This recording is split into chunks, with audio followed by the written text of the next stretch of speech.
TV presents Apple Bite, a Monday show presented to you by us here at the Golden Apple.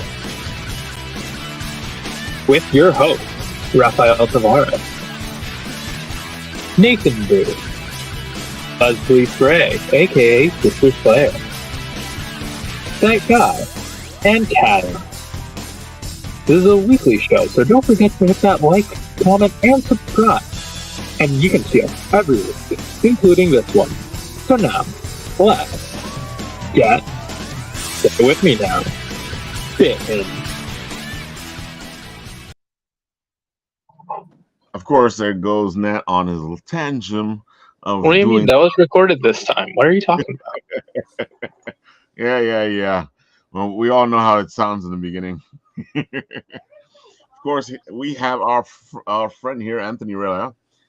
Talk about Seis Cuerdas and a bunch of other stuff. So, Anthony, let's start this off right. Tell the people who you are, what you do, all the good stuff, and give them your spiel. Go for it. Oh, okay. Well, I'm Anthony Rella. I'm a writer and a letterer of in terms of my comics career, and Seis Cuerdas is my first work that was published by a major publisher. Was put out by Source Point Press in 2021. It was a three issue miniseries that came out, and then it was compiled into a trade, which, due to like all the crazy shipping and manufacturing delays, just came out kind of like the end of last year. Finally, it got into stores. So that's my opening spiel about who I am. So, what is Seis Cuerdas? Tell the audience. Give them the story. So, Seis Cuerdas translates in English to six string. The comic's an origin story about a superhero in Mexico City that I like. Oh, and this is definitely my spiel, by the way. That I like to refer to him as a not so dark knight. The book is kind of Robert Rodriguez meets Batman. And then in terms of story, meets Indiana Jones and the Temple of Doom, which are three things that I really like. The protagonist is a fun-loving, almost famous mariachi singer by night, and then during the day he is a mask-wearing vigilante battling the Mexican drug cartels in Mexico City. He assumes his role because he loves his country, but in the story, it's ultimately the Mexican people who are the heroes. The comic takes place amid like some real like dark stuff that's going on, that was going on and continues to go on in Mexico today. But it's a fun read, and it ultimately celebrates Mexican culture. It is a fun comic book, and I can see a lot of the mixtures of things that you put into there. I can see some man with no name. I can see some Zorro. I can see that there's so much there, that you can throw in there, because it just like you said, it's a fun romp. It really is entertaining, and you guys should really check it out. Here's a question for you: If somebody's looking for the book, where can they find it? Well, right now, you can. I think you can find it at Barnes and Noble online, and it's in some Barnes and Noble stores. If you, not everyone, but if you go online, it'll tell you which ones you can get it in. You can pay like $60 for it on Amazon. I have no idea where that price comes from. Wow! But yeah, it's insane. But it's sold out through the publisher. And so the only copies left are the few that are still at Barnes and Noble of the trade, which there we go, which I have right here, and the individual issues, you might be able to find somewhere, but they're pretty much all gone. The book did really well. That's pretty good. That means that the collectors that do have it out there are probably not selling it for ludicrous prices. That's probably why Amazon is selling it for $60. Yeah, it was crazy. I'm just like, it's a good story, but I don't know if you want to play. I don't know if you want to pay $60 yet for issue 1. But my plan is in the future, we'll see if I, you know, I'm going to independently do a second printing of it. So we'll see. That's good, because they need to see it. It's a really good book, and I know the first time we met was at New York Comic Con, and you were doing a good job selling that book. Yeah, well, you know, you saw my spiel. It's Exactly. it's even more effective in person. Dude, it was so much fun. It was like you passing by and you just getting people's attention. You were like, "Come check out the book." I gotta admit, you didn't take a break. You didn't relax. You were like, "I'm gonna get these people to buy this book," and you did really well there. It was, you know, it's pretty fun, you know, to actually be there. You know, I mean, maybe it's not so fun if you're doing it, you know, all the time, going to, you know, cons, but for me, it was my first con, you know, sitting there, you know, selling my book, and you know, the fact that you know, that it was put up by SourcePoint, especially when we did it, you know, SourcePoint was kind of the sponsor, I guess. And so they were on all the badges and everything. So, you know, it was really cool that year of not it was 2021. So it was really cool to be, you know, part of their booth, and, you know, to be back there, you know, and it would have been awesome to have my own table doing it, but, for it to be the first time I was doing it, and to be behind, you know, standing behind the booth of the, you know, at that, I guess in 2021, I think they were the biggest publisher there too. So it was That's cool. true. Definitely cool. It was like the comeback for after COVID. Yeah. It was the first big New York Comic Con, and then everything went back to normal in 2022, or normal-ish. Yeah, normal-ish. Oh yeah, but you were like right there in the center. Everybody was looking at you guys. They were the sponsor. They had the passes, like you said. It was just a nice little storm of things that happened. Yeah, it was definitely cool. And I sold the book. Nobody was able to see my my glorious smile, because I had that mask on the whole time. So, that's right. Just imagine what I would have like done this. if I could have taken that mask off. I'm gonna say something right now. Oh,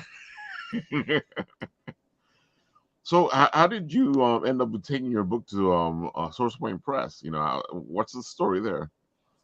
Well, I'm involved with an online community called Comics Experience, which is run by a guy named Andy Schmidt, who you know, is I think a fairly well known guy in the industry. He's a writer and an editor and a comics educator. Right. And he, through Comics Experience, was soliciting books from people that were involved with the community to review, and they formed a relationship with SourcePoint, and so through Comics Experience, my book got to SourcePoint, and then it was published. Wow, that's amazing, actually. Yeah, so it was cool, and you know, for me, that you know, SourcePoint does you know, I think they're diversifying a bit more now too, but I think, you know, a lot of their titles are horror titles, which I dig, and you know, and I have some stuff that kind of fits more into that. But you know, to get Seis Cuerdas is definitely my most, you know, traditional superhero book that I've worked on. So it was kind of funny that, you know, that was the one that wound up, you know, with I was about to say SourcePoint. the same thing. I was like, wait a minute. Yeah. So that's my next question then. Where does Seis Cuerdas come from? You know, we got the idea. It's a Mexican superhero. We know what your spiel is, but how does this come into your head? So my wife and I are you know, we do a bunch of things, but we're you know, are and have been in the past performers. We're actors, and we have a couple friends that are filmmakers, and they you know, they're really successful. They you know, write their own films, and then they get funding, and then you know, they produce them themselves. One of the guys is a writer, and then his partner is a director, and so they've had a bunch of success, and they make fairly big features, for an independent film. Like Right. they're, I think, and they had this feature. They've done a lot of work in Mexico, and they had a feature called Mariachi Gringo, which was about kind of like a Midwestern kid who goes to Mexico City and he becomes a mariachi. And I have two kids now, but this was like before the kids, and they were doing post on their film, the editing and other stuff down in Mexico City. Mm-hmm. And we went down there and we spent time with them, and we just we loved the culture. And so that started me thinking about the character, just different things that we had going on and had experienced when we were there. And then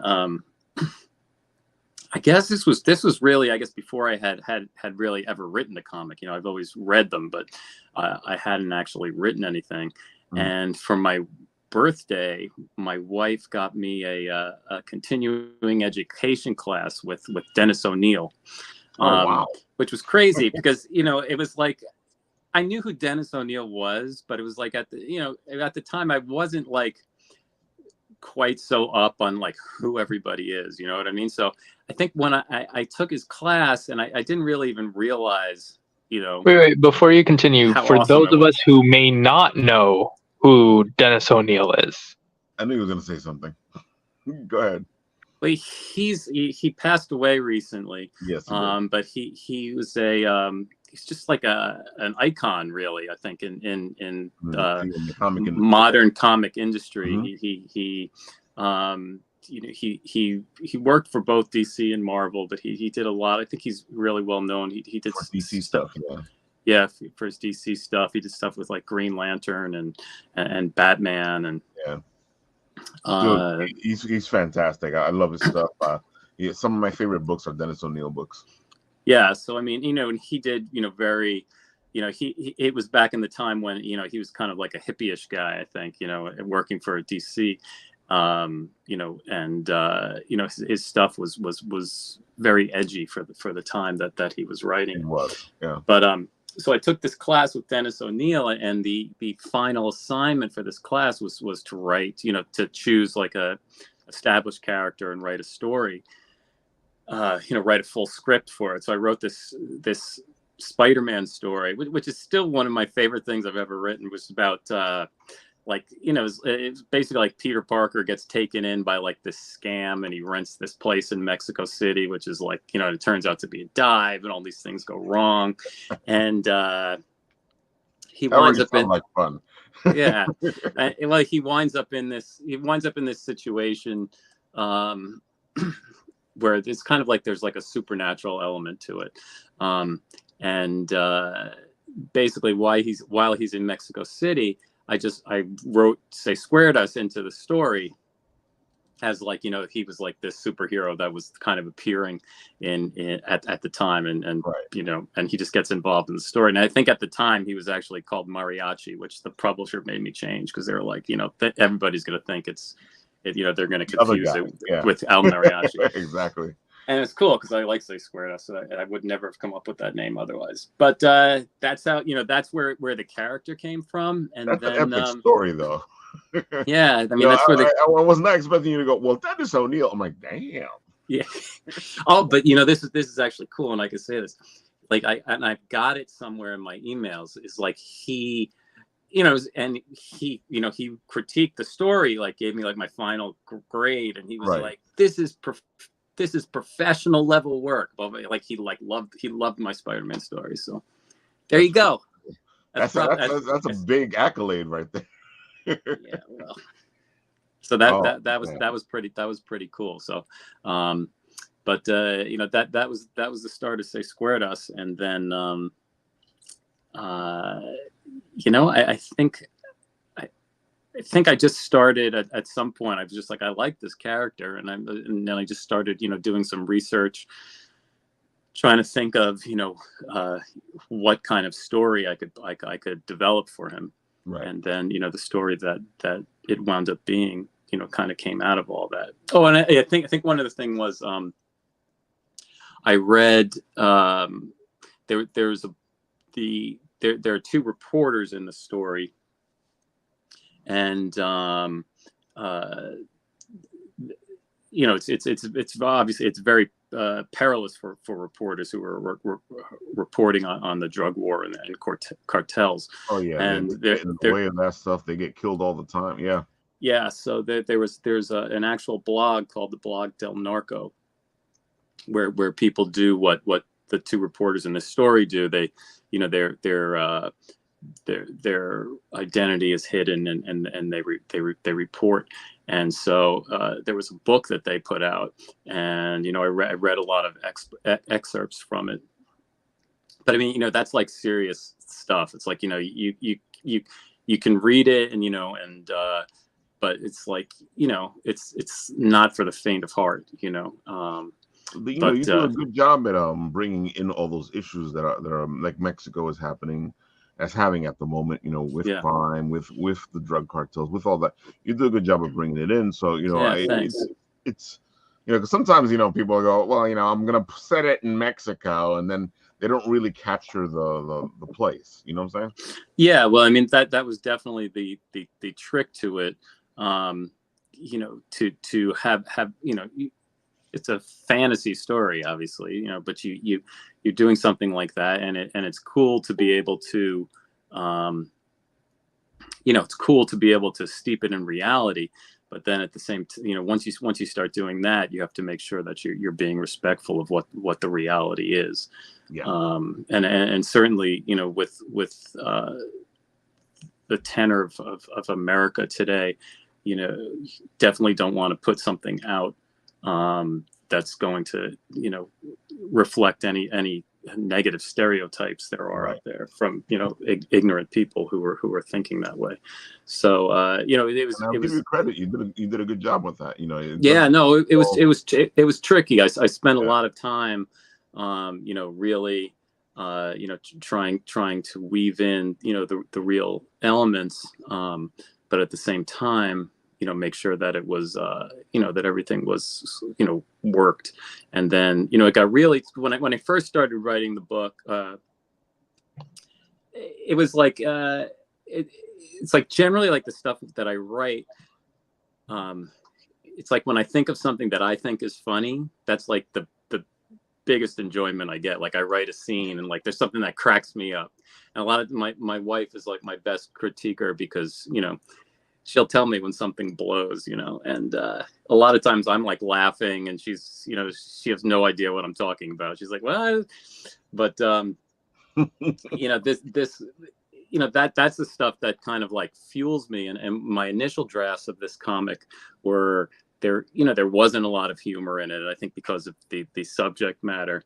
And, I thought it was pretty good, but I just didn't like have any enjoyment writing it. And then I was like, okay, let me take a step back and I got to make this something that I'm enjoying, and so then I went into like weave in, the, not like ha ha ha comedic elements, but there's a lot of, like, well, life is comedy humor as much as it is drama. So yeah. So, but that got tricky too. Then, because I wanted to weave some funny stuff into it, into Seis's character in particular. So yeah, it was definitely a fine line of putting stuff together. But yeah, it seems like people dig it. So I'm glad that it came out like I was hoping it would. Well, I completely get where you're coming from because I grew up on comics, and comics were when I grew up with them, they were more about the fun of it. Like and in the '90s they got really serious, but there was this whole moment where comics were just really fun, and they covered major issues and major topics, and they did some hardcore stories, like Dennis O'Neil did with his stuff, but they stayed fun. I feel like somewhere along the way, a lot of these comics have lost their balance, and it's all about we need to be all serious. We need, and I'm like, relax, bro. Come on, it's a comic. Yeah. Yeah. So I know exactly where you're coming from. And yeah, you do a really good job of balancing the whole thing out. Whatever you Thanks. did, I can see that you were like, I don't know, man, but you did it well. Thanks.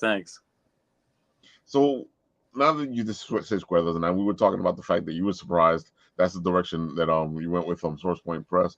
Was there something else you had out at the time that you thought maybe that would get more play than Seis Cuerdas? I've got my biggest right now, I don't know if you want me to talk about, like, it kind of leads into, like, it's like stuff I'm working on now, but Yeah, that's exactly what I'm trying to do. Yeah, so I've got well, I'll start by saying I've got this, I don't know, we call it a personality flaw. I don't know. I've got this terrible flaw that if there's something I really like, it's kind of like I put it aside because I don't want to, like, waste it, and then it winds up like it's kind of like I'll buy a shirt and I'm like, this is the greatest shirt ever, and then I'm going to put it on one day. I'm like, this, I'm not doing anything important. I don't want to waste this shirt. And then what happens is I turn around 5 years later, I've never worn the shirt, and it's totally out of style, or it doesn't fit me. And then, like, good example, like, so TV show Supernatural always was my favorite show. I loved that show. I would always say, people ask me, to this day, people say, what's your favorite show? I say, Supernatural. I love Supernatural. But I've only seen the first 3 seasons of Supernatural because at some point I fell behind. And then I was just like, I fell behind. And then I was just like, well, I want to do it the right way. I don't want to just, like, sit and, like, binge this. I want to take my time, and this isn't a good time to watch it. I want to be able to focus. And I've turned around, and there are now 15 seasons of Supernatural. Exactly. There's like 300 episodes, and I'm just like, how am I going to catch up? But anyway, so there's the character, I guess, that I kind of had the most fun writing his name is Jack Hazard, and the comic's called Jack Hazard, Killer of the Dead. And and this is, you can see my shirt, S Shop Smart, Shop S Smart. The character's kind of I love Ash from the Evil Dead movies. It's just fantastic. He's like there's something about, like, just that character, Bruce Campbell, that just, like, he does a great job with it. Yeah, it's like everything that I think is funny kind of like falls into that character. Dude. And so, and my favorite horror movie of all time is Evil Dead 2, and it's because it's how funny it is. That scene with the hand, it's amazing. He's amazing. But it's just like, I just love that, that he's such, like, a jerk, and you just love him. And so, boom, baby. And so I got a character like Jack Hazard is a bit of a character like him. Not totally, but there's a lot of, like, inspiration there in him. And he's a guy, he's destined to become a Grim Reaper. So right now he's alive, but he's destined to become a Grim Reaper. And the Grim Reapers lead souls to the afterlife. Right. So so what happens, the premise of this story is, if the souls, Grim Reapers lead the souls to the afterlife, but some souls don't want to go, and they hang around, and then it's different for every soul. But at some point, if they stay around too long, the soul rots and they become evil. And at that point, the Reapers no longer, like, lead them to the afterlife. The Reapers will hunt them. And what some of these rotten souls, which Jack calls revs, as in revenants, do is they'll come down to earth, and they'll into the living world, and they will kill the soul inside, like, a living body, and then they take over the body. And so Jack can see all this, and and then the story kind of unfolds there. And then he's got a ghost that's kind of latched onto him, that drives him insane. So it's very much kind of like Supernatural meets, like, a buddy cop movie kind of thing. It already sounds like a great concept. You already have me sold on how the character is. I'm like, all right, I'm sold on it too, but it's been, like, sitting, he's been sitting around for years, because I'm just like, I can't write Jack now. I can't do that. That's like my best story. But that one, is definitely one I think that's, in Source Point's wheelhouse. So, they'll probably be hearing from me once that one's that one's all done. But actually, I've had when Seis came out, I had back covers drawn for all the books, and one of the guys who drew one of the back covers for Seis, Maurizio Caballero, who's actually an artist from Mexico City. He's done like a couple pages for me. We wanted to see how we work together, and his work is amazing. So I'm excited about it. I just have to, it's the kind of thing where I know where it's going, but I just got to finish it. Dude, it sounds fantastic. I think you need to finish it. Yeah, but it's like, and because so like issue, and this is kind of my thing. Like right now, I've got 3 issue 1s that are like super strong. I think, or in terms of as strong as I could make them, they're pretty much there. I'm not going to make them much better than they are, but I none of the stories are totally complete yet. So I know that there's times where you're just not in the place where you need to be in order for the book to be where it needs to be. Yeah, well, it's just for me, it's kind of like a matter of time. It's just like I just have to have time to sit down and write. It's like, but I'm afraid to send it out and have somebody start drawing it, and only to realize, as I'm writing issue 3, that I need a major change in order to, because I thought of some great idea or something.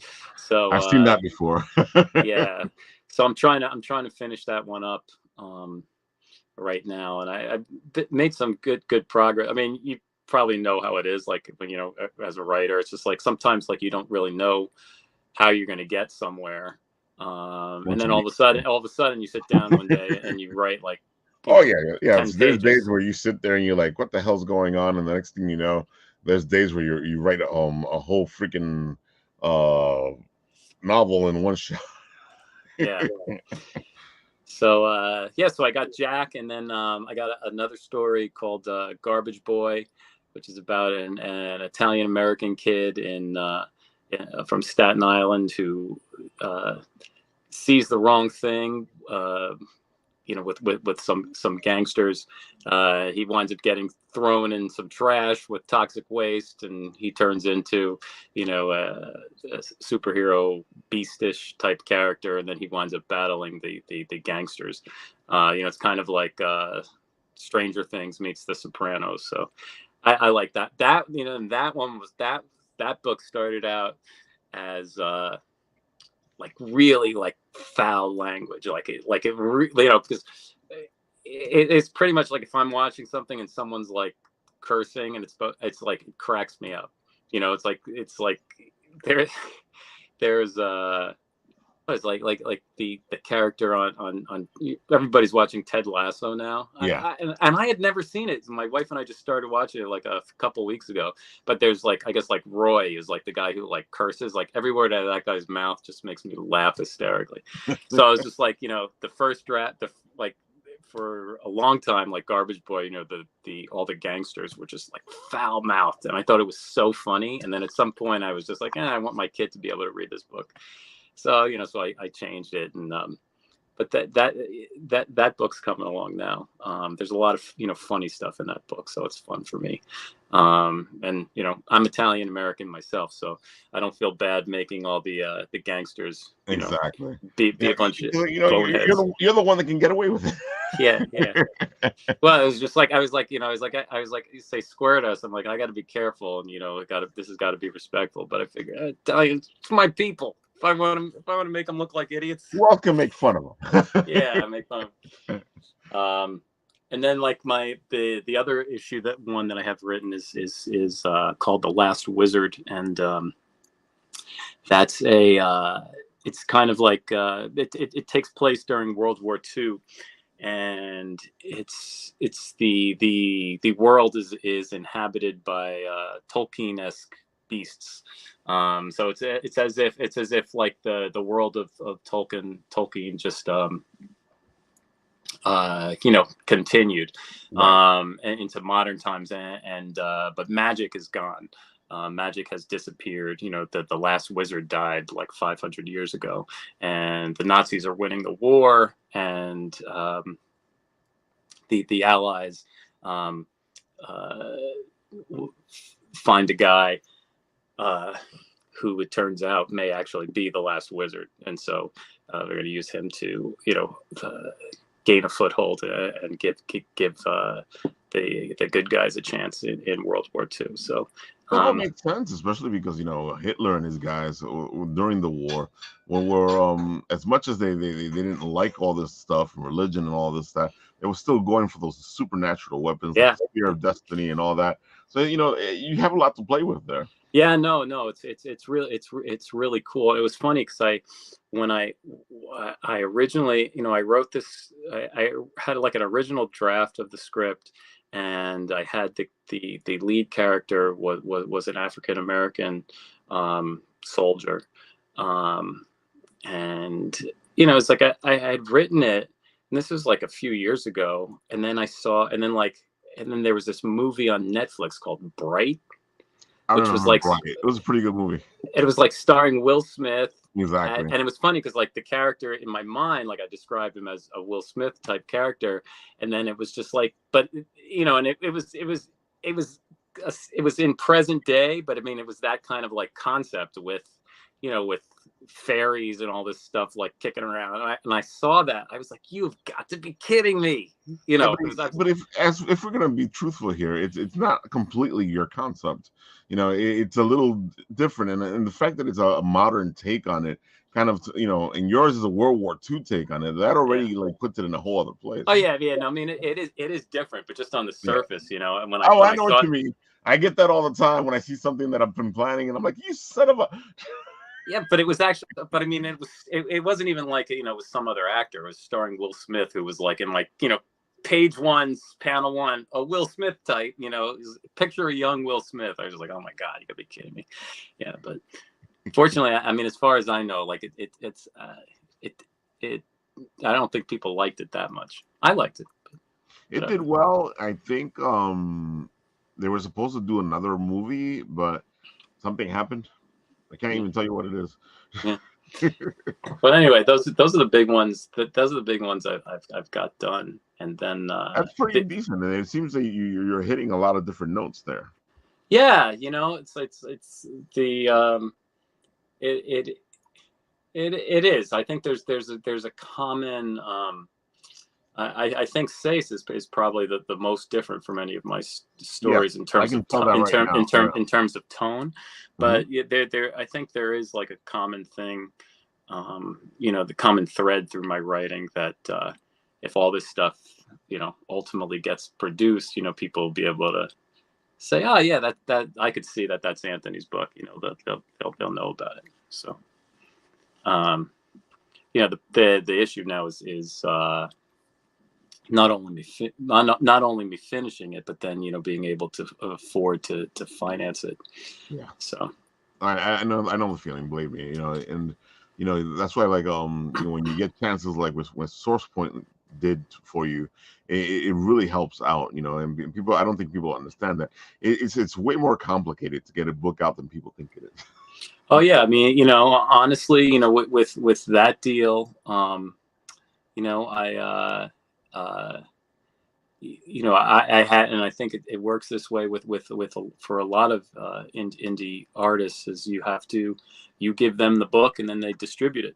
Mm-hmm. So I footed the bill for getting the book done, and then which is tough for writers because you have to pay really you have to pay the artist.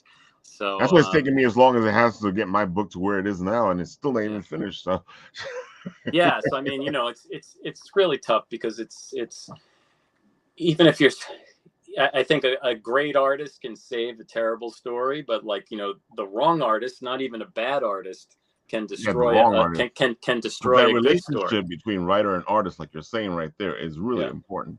Yeah, so I mean, if you pick the wrong person, even if they're good and they're just not right for your story, your book's gonna burn. And so it's definitely tough. So there's a lot of decisions to be made. When I did so far, I've worked like the artist on Seis Benito Gallego. He did the the pencils, the inks, and the coloring. Right. So, and then I did all the lettering. So it was just the two of us. And I kind of, if I can do it that way, I like to do it that way. It just, keeps it kind of simple. That way I'm not dealing with, a big team of people. I still have that collaborative element, but, honestly, that's why I became a letterer, because I was, I was one of my first books that I did, I was going back and forth, saying, can you change this word for me? Or, it was driving me insane. I'm just like, I can't ask him to make that change, and I was just like, I got to letter my own books. So, I studied lettering with Dave Sharp, who's a pro letterer, done a lot of work for Marvel and DC and others. And, he taught me the craft, and, I pretty much just from there just picked up, whatever I could from, wherever I could do it. There's a great book now that's out on lettering. But that just came out. But I got in touch with John Rochelle, who works with Comic Craft, who puts out put a lot of fonts, and he was really nice. And he, I sent him my stuff, and he critiqued it, and I learned a ton from him, just pointing out things. So I'm a good letterer now. If anybody needs a letterer out there. So, I know one of the issues that we have, especially as writers, is that especially because sometimes we're trying to explain things, we're trying to put things out there, and the relationship with a good artist helps you out, because sometimes they'll take what you're putting into the script and help you use less words to say it, or help you use less narration to say it, because you want the art to speak, and at the same time you don't want to put too many letters on the page, which is why a good letterer can help you out a lot, because they can figure out where to put what needs to be put.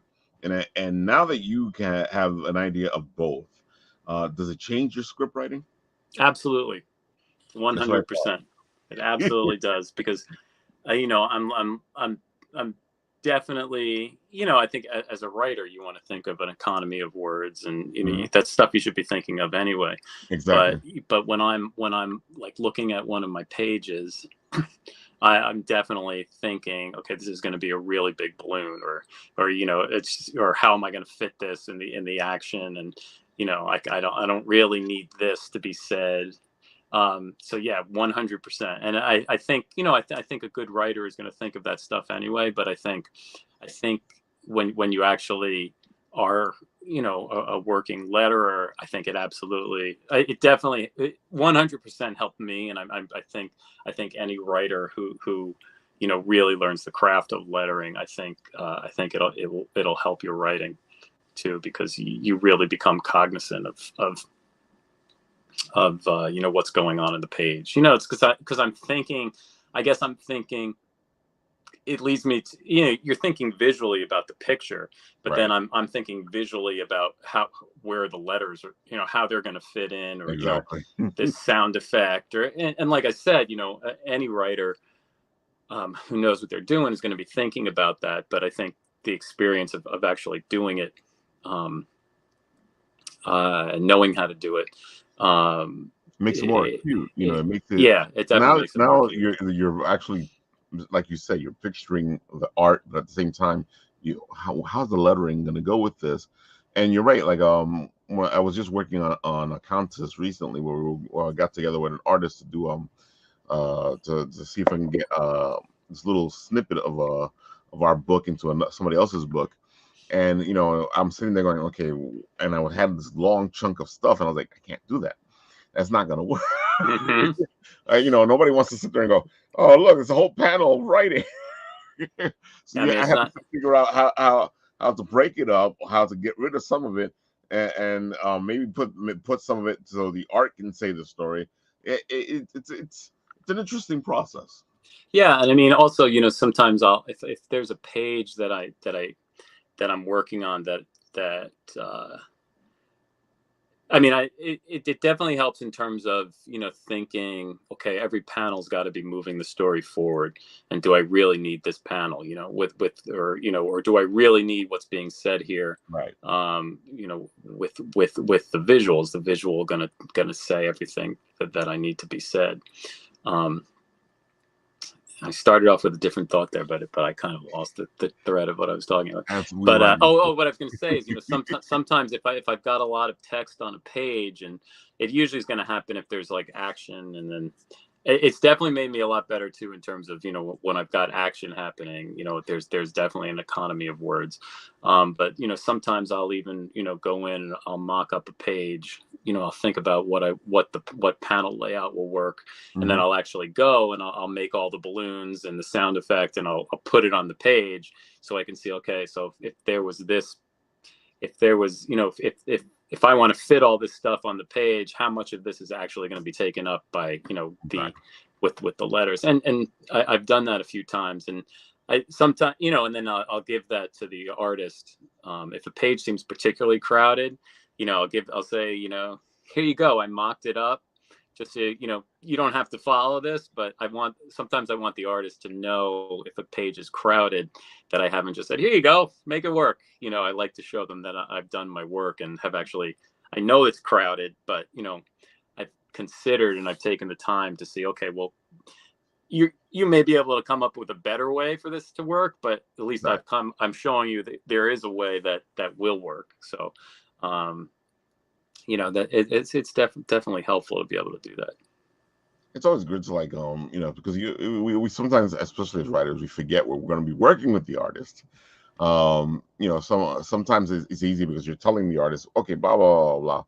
It's a give and take, because you're working with this artist, so the story being told is not just your story. It's the artist's story, because the artist is going to be the one that's going to figure out certain things, and sometimes he or she may have a better way to put it onto the page to help your story along. Yeah. And that's the fun of part of the fun of comics. People say it's truly a collaborative medium. So, oh yeah, I love, I'm a musician and an actor, and I love putting on a show. It's fun. I don't have any interest in doing a one-man show. It's like I like to do stuff with other people. For that whole working together aspect of it. So it's pretty cool that something like writing, comics gives you that opportunity to have it really be a group effort. So it's even if you're in the position of you're paying the artist and the artist is doing it as a work for hire, and it's still it's still collaborative. It's still a back and forth collaborative, because unless you have somebody that really doesn't care, they want to make the book as good as possible too, because it's regardless of whether they've been paid, and that's it. They want it to be representative of their best work too. So yeah, it's definitely cool. Oh, definitely. It's an interesting world, because I've tried writing. I write all the time, and I'm constantly writing this and that. I find that at least with the comics, it feels more like, okay, I can tell this story. I don't know if I want to sit there and write a novel. I don't know. I could never do it. I don't know how people could write a novel. I've tried it a couple times, and I've written a couple things, and I'm like, but I find that I like writing the shorts, little short stories, little shorts, and that it works itself better for comics when you're able to do that. So, yeah, I mean, I think of it. Like I said, sometimes that's kind of what happens to me. I think I'm pretty good at issue ones. I think it's which I guess some people could not be good at, but I feel like that's actually a pretty good strength of mine. I can come up with an idea and kind of lay out a first a good first issue, and give a lot of information without it being a ton of exposition, whatever. Mm-hmm. But it's connecting the dots to the end, which I find daunting. But I for me, it's like I said, I don't know how someone could write several hundred page or more book. It's I'm thinking in terms of I got 22 pages. I'm starting here. Exactly. I'm trying to get my finger on camera. I'm starting here, and I got to get there. Exactly. And it's like, okay, I can do that. I can figure out, I'm going page by page, scene by scene. I'm so, okay, I can get there. And then, okay, I'm like, I'm at this point now. So issue 2 starting at this point, and then I got to get to this point in another 22 pages or 20 pages, 24 pages, whatever. It makes life easier, and it kind of breaks it up a bit. Yeah, I mean, that's easy. That's easy, much easier for me to conceptualize. But it's the same thing. Tying it all together and bringing it to a satisfying conclusion.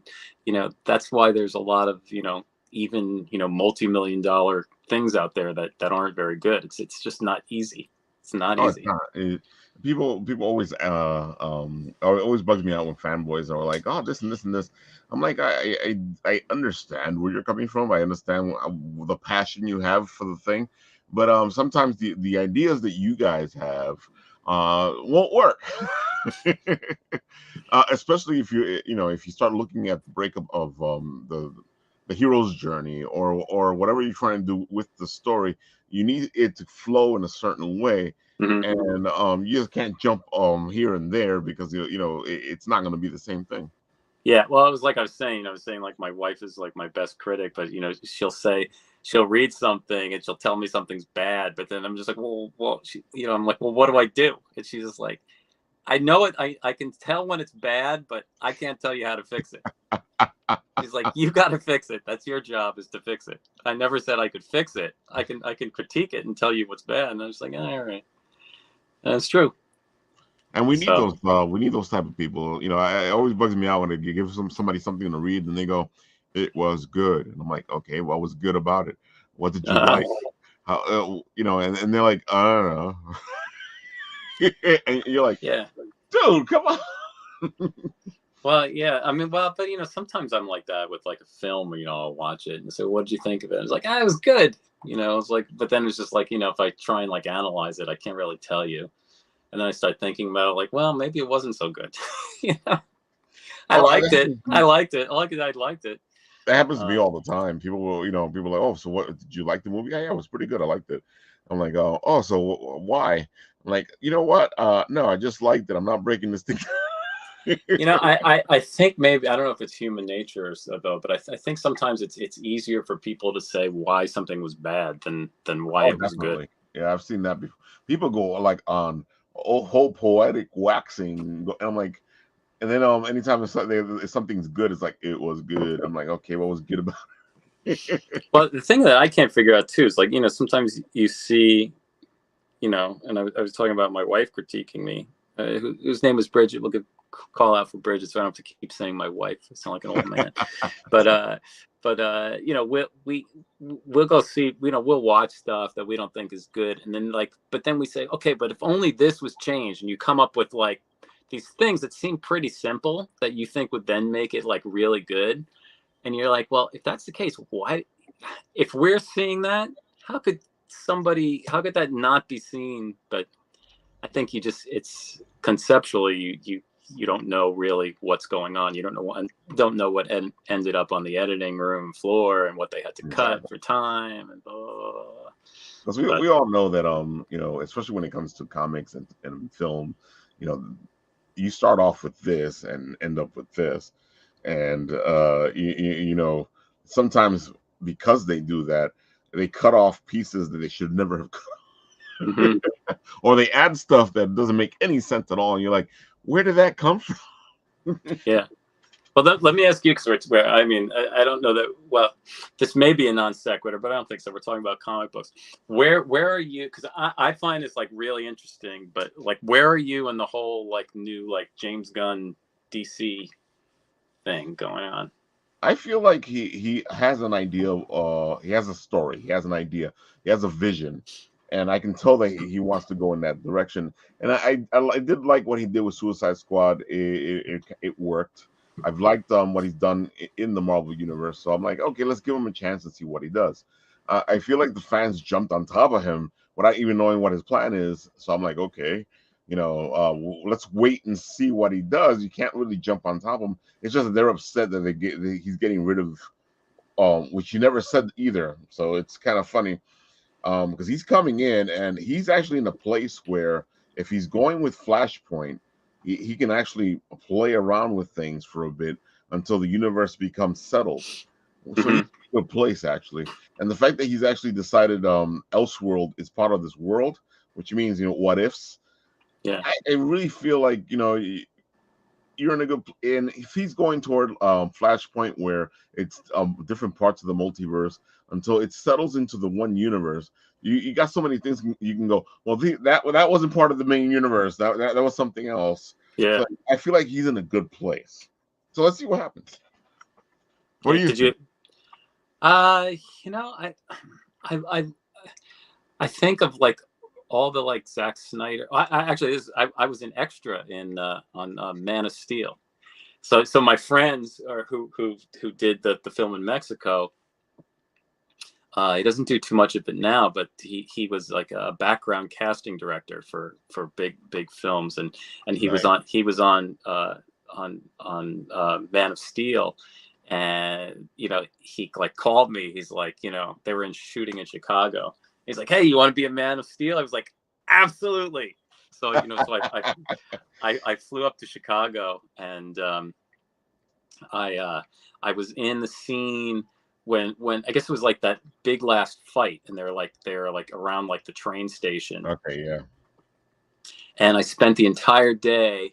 It was like we were seated on the benches, and I had to be in a suit with shoes, and there was like a marble floor there, and I had to like get up, yell, and like run like sideways down the aisle, like make a quick turn, and then run. And I wound up with like these terrible shin splints. Like after it was like took like three weeks for me to feel better. But when I was there, Henry Cavill was there, and he had his Superman suit on, but he had like a robe over it, and he's standing next to this dude, and the guy standing next to him is like tossing a football like back between scenes. He's tossing the football like over the crowd to another guy, and the guy's tossing.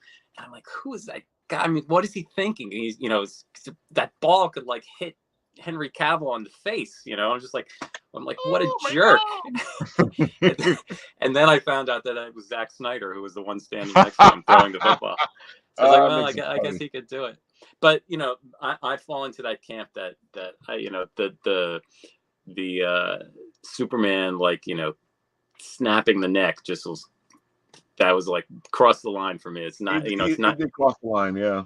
It was not what I wanted to see Superman do, and I think except for that, and this is another one of those things. I walk out of the movie, I'm like, but for that, I would have liked that movie. But I really liked the Snyder cut of Justice League. I thought it was I liked like the 4.5 hour version. I thought it was much better. I particularly liked Batman in it. I thought he was just like relentless in those fight scenes with like new stuff. I definitely, like I said with my comics, I like some more humor interjected into the stuff, and I think a lot of the DC seems to be going a little bit more that way. It always bugs me out because DC, Marvel is set up to be gritty and whatever. But DC was always this light and fun type of universe, and it always bugs me out when they go, we need to be dark in DC. I'm like, what? You guys got these heroes that scream, let's be a little lighter. Marvel has this whole thing where let's be a little darker. So it always bugs me out that they went in different directions. Yeah, well, I just read a book called Slugfest. Which is like about the competition between Marvel and DC, and it talks all about that. I recommend that book. It was fun. Check it out. Not too long, yeah. And it kind of it starts with the '60s when Marvel purportedly was just like a one room, had one employee, Stan Lee, and and how they I'm gonna make all the stories.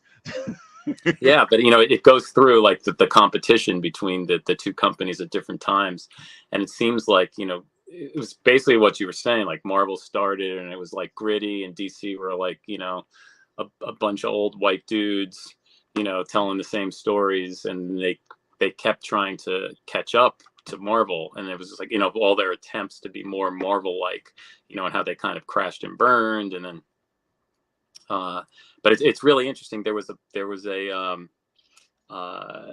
my wife got me into Bridget got me into listening to podcasts, because sometimes with my like as a musician, I'm like, you know, driving like 6 hours to get to a gig, Right. and you know, staying awake is difficult on some of those drives. But I was driving up to this show like near Niagara Falls, and I found that there was a podcast which had if you search for it on Spotify, like just, you know, Marvel versus DC or something, Right. you'll find it. And it was basically like this guy who wrote the Slugfest book, like did the podcast, and it was like six episodes of like a half hour each, like going over kind of like in just less detail what's in the book. It was you know, so it was really interesting. And then I had that book sitting on my bookshelf for a couple of years, and I was just like, maybe it's time to read this book. And I read it and I enjoyed it. So that's how it is, though. You know. Yeah, so it was cool. As writers, we are readers, and sometimes we buy stuff, and some of it gets read, and some of it doesn't get read. Oh yeah, I mean, I got a bookshelf back there. Yeah, see, all like nice stuff, and then you know, then there's one in the hallway that's all filled with, like, you know, because what happens, I find stuff, and I'll read this eventually. Yeah, well, I just started reading. I bought this. I just started reading. Oh, that's great. And so this has been sitting there, and I keep starting it at like midnight, and I've read issue 1 like 4 times, because like I'm reading it and like I'm not like focusing on it. Right. So I'm like, what just happened? And so last night I think I was finally awake enough that I read issue 1. So, you know, now that I'm into it, I'm gonna see it through. But yeah, it's great. Especially that series right there, that storyline right there is fantastic. You know, it's Marv Wolfman and George Perez, right? Yeah. Yeah. Well, I know, because I just read. I watched since COVID started. I do like I just joined the gym, but I've been like since like I work out in my living room. And so, you know, like a couple of times a week, I like drag stuff out there. And so what I do is I usually I wait for everybody to go to sleep. My kids are like 3 and 8, and you know, my wife Bridget would not want to have anything to do with this stuff, so I wait for her to go to sleep, and then I put on like all those. I have my dad's HBO Go. Well, maybe I shouldn't say that, but I got my dad's HBO Go password, or HBO Max, and you know, they have all the DC, you know, animated movies. Yeah. Mm-hmm. And so I've just been like, you know, I go through those, and there's a ton of them. I go through them, like, you know, during my workout. And I watched Red Sun like the other day, and that was good. Greatest things about DC is the animated movies. They do a fantastic job, which is funny because then Marvel doesn't do that well with the animated movies. Yeah, no, there aren't that many. But I watched Red Sun, and then I listened to something people were talking about it, and then I heard that the book was better, so I picked up the book and I read the book. I hadn't read that yet, so and so I read that, and that was cool too. So, you know, learn about stuff where you can. Exactly. Yeah. You never stop geeking out. No, never. Never. So I see we're at the hour mark here. So tell the people where they can find you, if they want to go check you out or whatever you're doing, or see what you're going to do next. Okay, well, you can my personal website, which actually really has to be updated, is anthonyas.com. So ANTHONYAS.com. And so, you know, it's like Anthony as musician, Anthony as writer, as letterer, as drum teacher. I teach drums. If anybody wants to learn drums, I'm in Brooklyn, New York. And then you can find me on Facebook. And my God, I don't even know what's my Facebook. Anthony.Rella.37. Okay, that makes sense, because I was looking for your stuff and I found you on Facebook, and I was like, okay, that's his page, that's his personal page. And I was looking for all your other stuff, and I was like, okay, I'm not finding anything with that. You know, I created my web. I told you I'm cheap, and I created my website on like what's the Apple iWeb? I created, Oh, and okay. and it looks okay, but it's like I don't even know how to update it anymore. So it's time. It's time. Like I think that if you go and you'll take a look, it was like before Seis Cuerdas was published, and I think probably Wow. it probably still says mariachi. I think I ended up on your website, and I was like, okay, it doesn't say anything here about Seis Cuerdas. Well, it's back from the days like this main thing on that. I used to play Buddy Holly in like stage shows. Right. I think that's pretty much what's featured on that page. And I'm a Ringo Starr impersonator. I was about to say I saw a lot of Beatles stuff. Yeah, I'm a Beatles guy. So I got the I don't have no prosthetics needed. So. Let me ask you one last question though. Now that you mentioned music, because I played a little bit of music when I was younger, and it kind of like I have a flow to my words. So does your writing and your music cross over? The one place, so I there's nothing that I've done with it in a while, but for a while I created an Evil Dead tribute band called Ash and the Necronomicons, and so all of the songs were based on like quotes or like things that were going on in the like the 3 Evil Dead movies, and one of the quotes in the one of the song there's a quote when in Army of Darkness where Ash says, "I'm through being their garbage boy. I did my part. Now I want back." And so I took that quote, and so I wrote a song called "Garbage Boy" around that quote. So it was like the songs wouldn't necessarily have to do with the movie. It would just maybe just use the quote from the movie to build the song. And so I wrote "Garbage Boy," and then my comic Garbage Boy then came out of. I had like the outline of the story in the song, and I was like, I should make that into a comic book. So that's one place where it has definitely crossed over. So that was pretty cool. And you could find, I think it's on. That's another thing like that I haven't updated in forever, but that website's called evildeadband.com.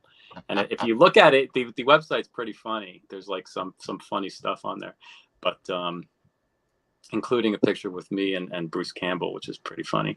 Cool. But there's links, which I think will probably still work, to a SoundCloud site where I've got that. It was all just me, like recording it in my apartment, so it's not like great quality or anything. But if you want to hear Garbage Boy, you can find it.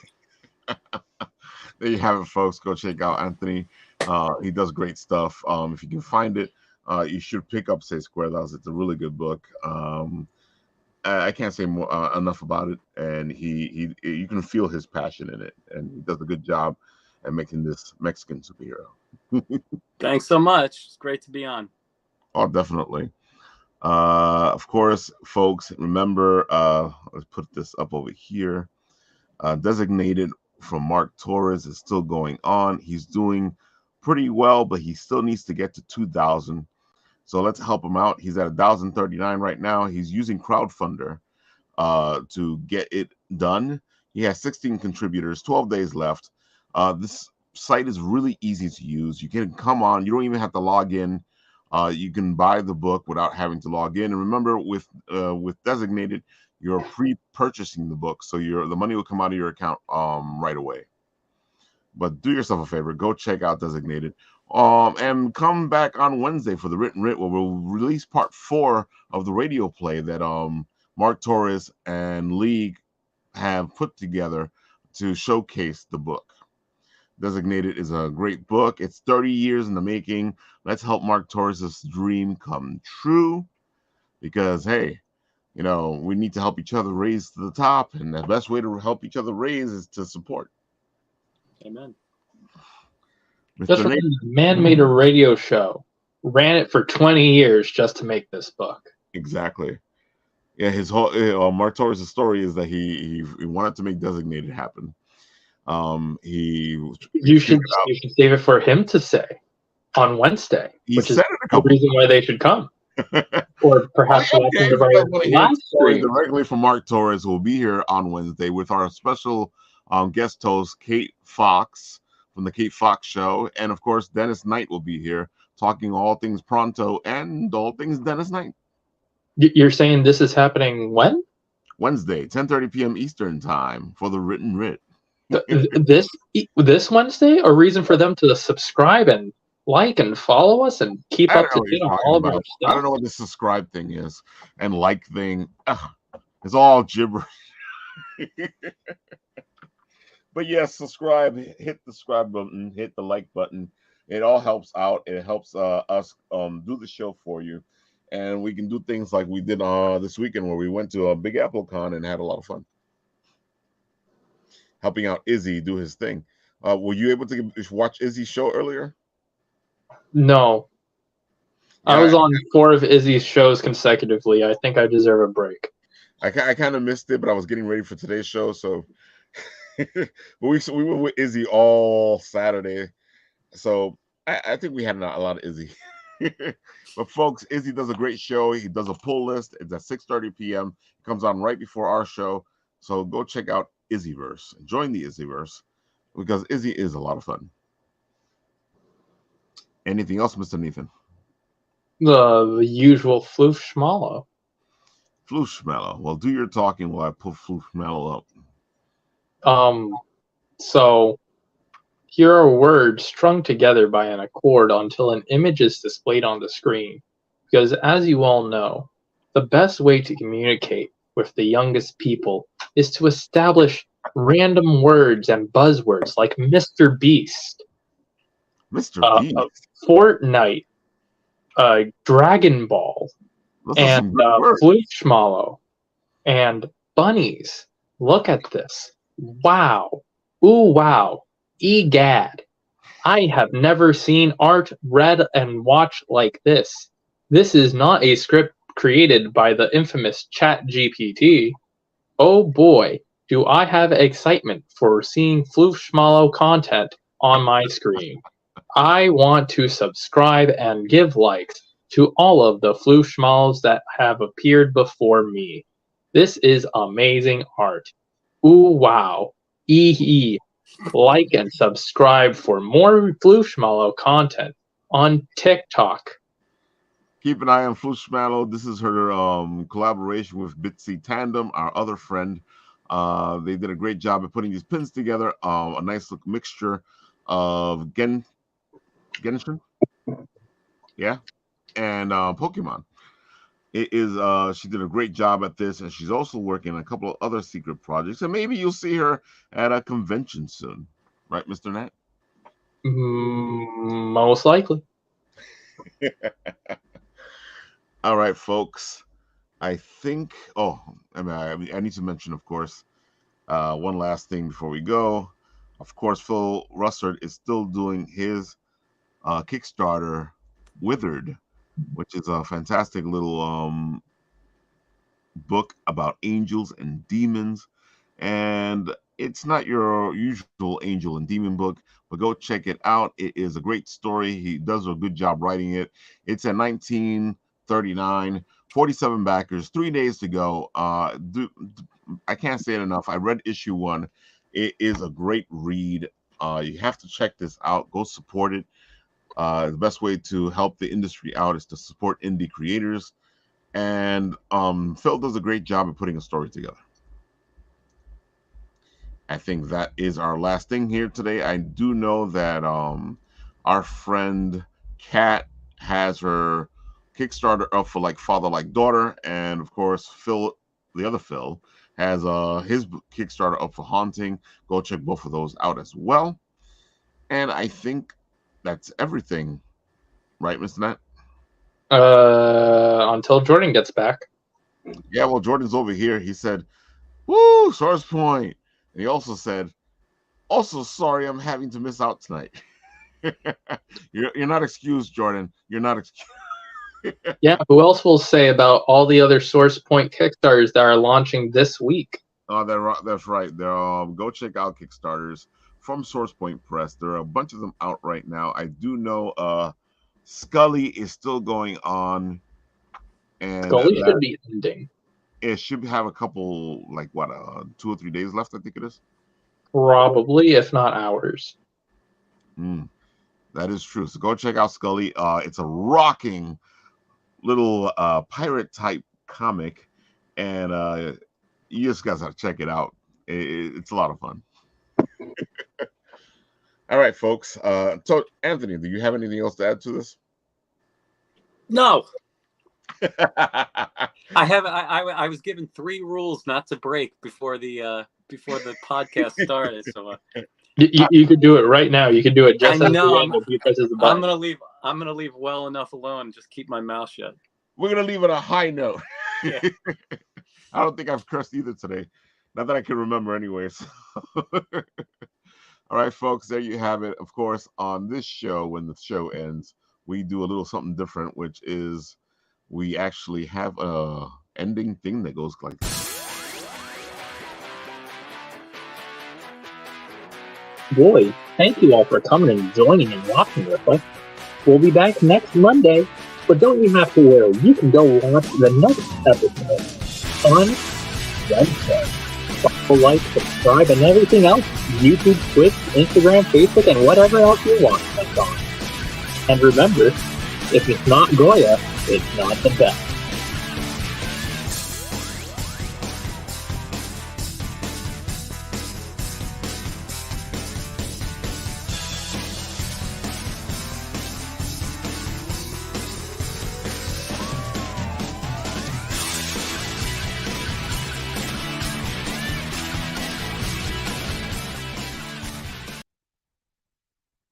Good night, folks.